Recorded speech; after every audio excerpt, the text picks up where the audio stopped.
Você sai para o quintal toda manhã no mesmo horário. Pega o café, olha o jardim, talvez joga umas migalhas no chão.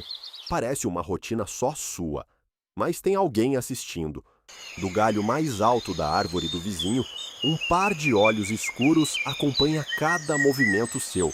Amanhã, quando você sair de novo, esses olhos vão estar ali outra vez, no mesmo galho, no mesmo horário, esperando. Não é impressão, é inteligência.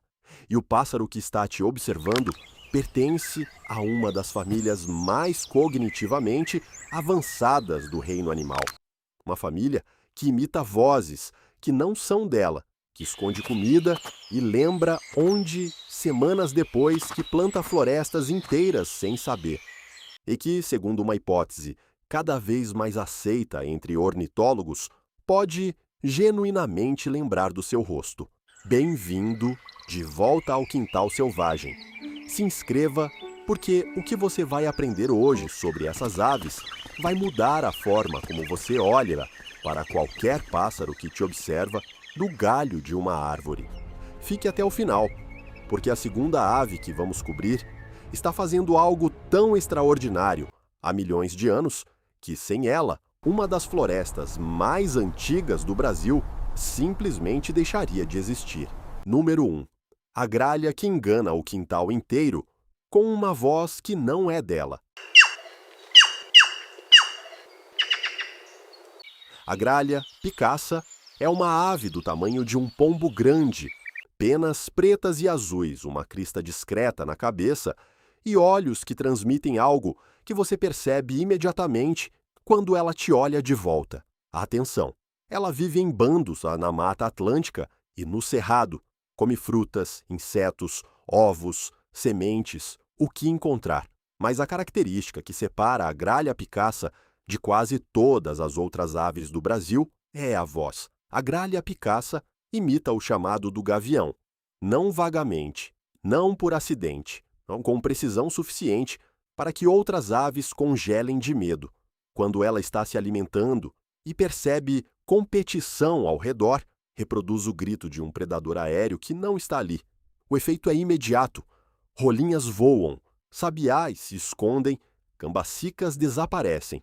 E a gralha picaça continua comendo sozinha, sem nenhuma pressa.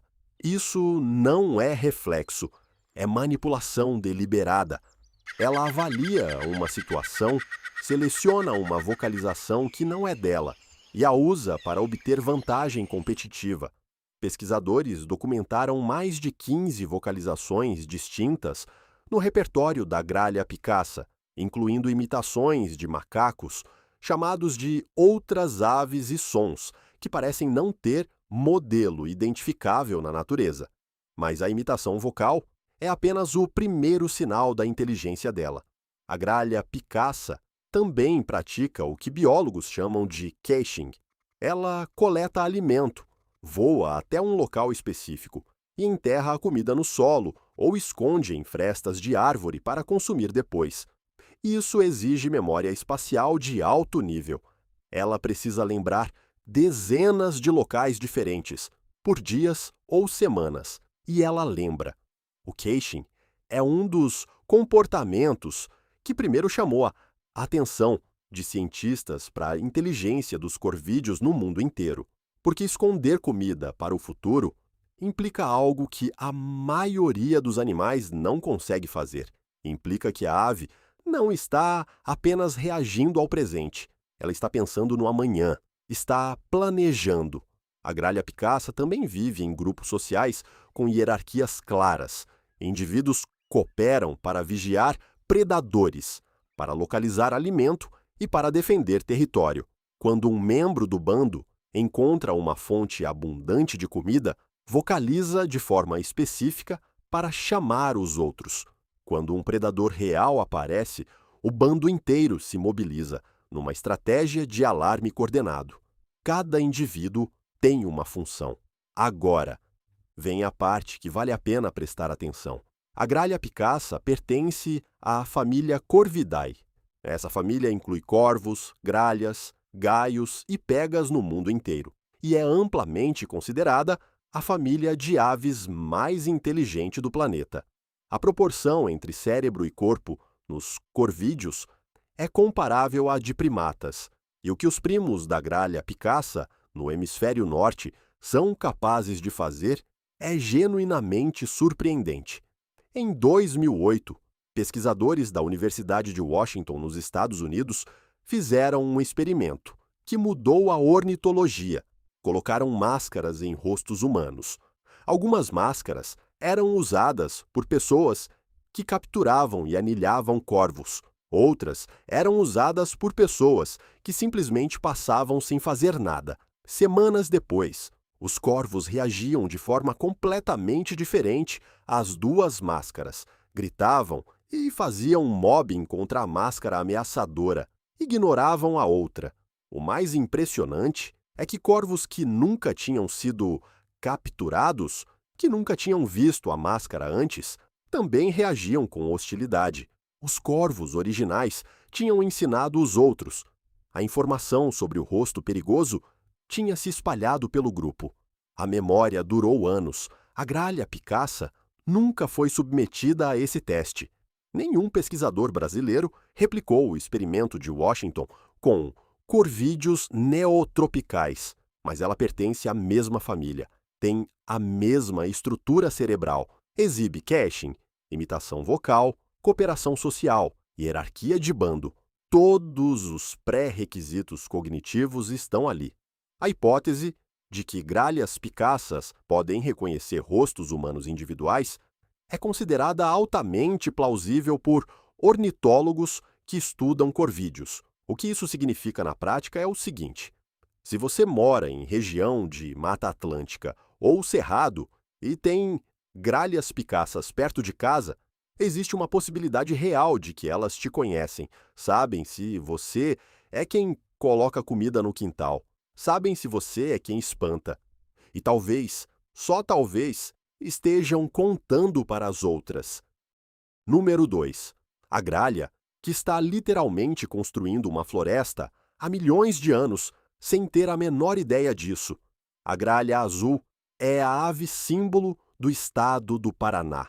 Plumagem azul profundo, que parece irreal quando o sol pega, barulhenta, social, anda em bandos, que fazem mais escândalo do que qualquer grupo de maritacas.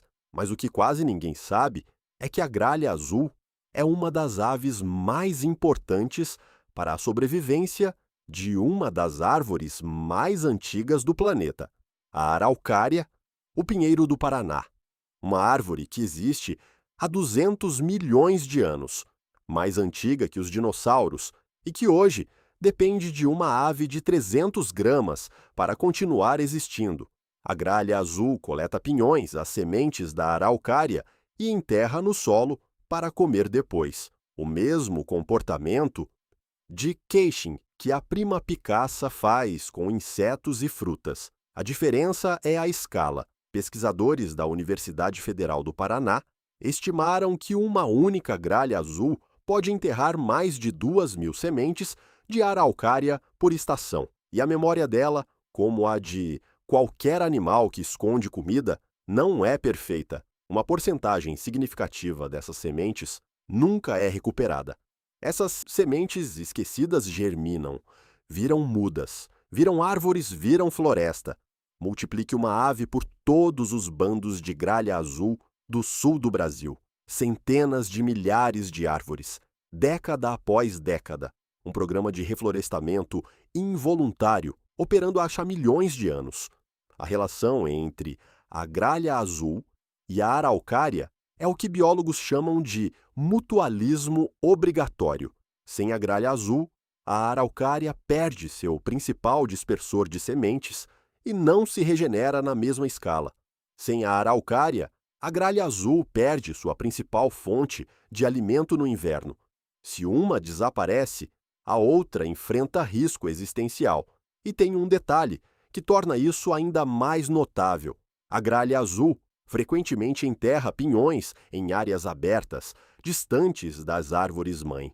Do ponto de vista da evolução, isso é exatamente o que a araucária precisa para colonizar novos territórios.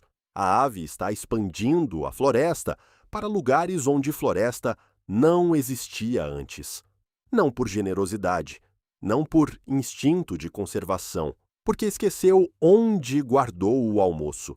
A próxima vez que você vir uma floresta de araucárias no sul do Brasil, saiba que uma parte significativa daquelas árvores existe porque uma gralha azul enterrou uma semente, esqueceu onde colocou, e 200 milhões de anos de evolução fizeram o resto. Duas aves, mesma família. Uma engana ecossistemas inteiros com uma voz emprestada, planeja o futuro escondendo comida e provavelmente sabe quem você é. A outra está construindo florestas há mais tempo do que qualquer civilização humana existiu.